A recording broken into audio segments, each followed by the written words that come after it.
તાજા સમાચાર તમારી ભાષામાં મેળવવા માટે ડાઉનલોડ કરો ગુજરાતી મિડ ડેની એપ। मुझे अधिकृत तौर पे तो ना कोचिंग सेंटर से कोई जानकारी मिली, ना प्रशासन या पुलिस की तरफ से कोई फ़ोन आया।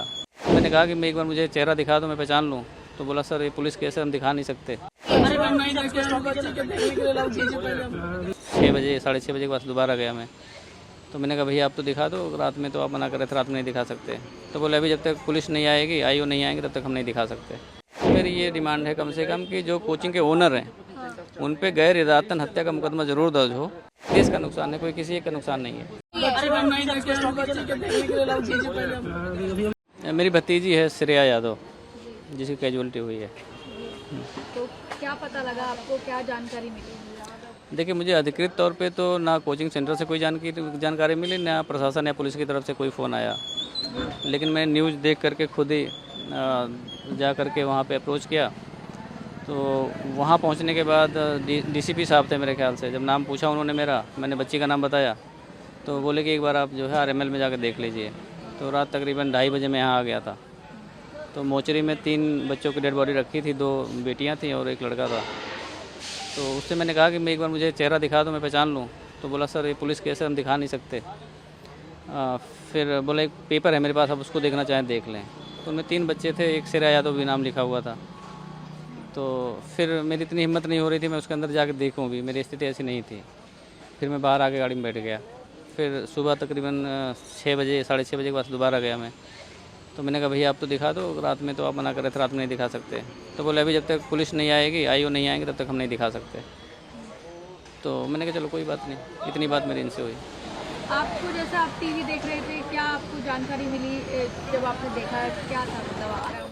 हाँ कितने मैंने बजे का समय था मैं जब न्यूज़ देखा तो तकरीबन 11:15 का समय था। मैं खाना वाना खा के उसके बाद बैठा तो मैंने सोचा न्यूज़ देख लूँ। तो उसमें ये आ रहा था कि राव आईएएस स्टडी सर्कल के बेसमेंट में पानी भर गया है और रेस्क्यू ऑपरेशन चल रहा है और बहुत सारे बच्चे फंसे हो सकते हैं। करीब 20-22 बच्चे बाहर निकाले गए हैं। तो उसमें फिर कैजुअलिटी की एक आ गई खबर कि एक बच्ची की कैजुअलिटी हो गई। फिर मैं 5-7 मिनट बाद 2 बच्ची की कैजुअलिटी आ गई। तो चूँकि एडमिशन मैंने ही कराया था तो मुझे पता था कि उसी में है। फिर मैं मुझसे नहीं रहा गया, मैंने कहा कि अब मैं जाके देख के आता हूँ। फिर मैं रास्ते में जा कर के कोचिंग वाले को फ़ोन करा और बिटिया का फ़ोन मिला तो उसका फ़ोन बंद आ रहा था। तो कोचिंग वाले को फ़ोन मिला, एक बंद आ रहा था। एक दूसरा नंबर मैंने मिला, दूसरा मिल गया डीपी सिंह कोई हैं। तो डीपी सिंह से मैंने पूछा, मैंने कहा कि क्या आपके कोचिंग में इस तरह कोई घटना हुई है? बोले हाँ हमारे कोचिंग है, रेस्क्यू ऑपरेशन चल रहा है। तो मैंने कहा मेरी बिटिया का एडमिशन हुआ है श्रेया यादव, क्या वो भी तो नहीं है इसमें? तो बोले सर अभी नाम तो नहीं बता सकता, पर 2 कैजुअलिटी हुई हैं, 3 कैजुअलिटी हुई हैं, 2 बेटी और 1 बेटे की हुई है। तो फिर मैं मतलब बहुत ही मिसमैनेज लग रहा था। तो मुझे लगा कि पहले मैं जाके पीजी में देख लूँ उसके, क्योंकि पीजी मैंने दिलाया था, मैंने रखवाया था।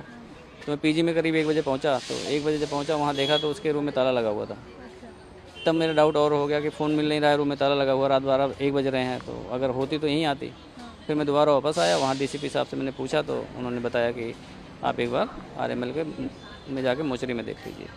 तो मैं करीब 2:30 बजे से यहाँ हूँ रात।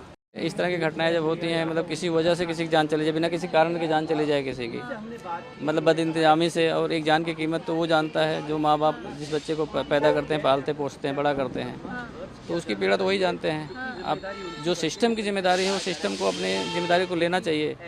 और प्राइमा फेसिया मेरी ये डिमांड है कम से कम कि जो कोचिंग के ओनर हैं उन पे गैर इरादतन हत्या का मुकदमा ज़रूर दर्ज हो, ताकि जितने और कोचिंग सेंटर्स हैं, चाहे मानक से बनने हैं नहीं बनने हैं ये तो बात का विषय है, लेकिन कम से कम वो उनकी अपनी जवाबदेही ये हो जाए कि अगर मेरे से कोई लापरवाही होती है, मेरे सेंटर में कुछ ऐसा होता है, तो पहली जवाबदेही मेरी हो जाएगी। तो इसको रोका जा सकता है और रोकना चाहिए। ये देश का नुकसान है, कोई किसी एक का नुकसान नहीं है। સબસ્ક્રાઇબ કરો Gujarati mid day. Bell icon પર ક્લિક કરીને મેળવો તમામ વિડીયોના ડાયરેક્ટ નોટિફિકેશન।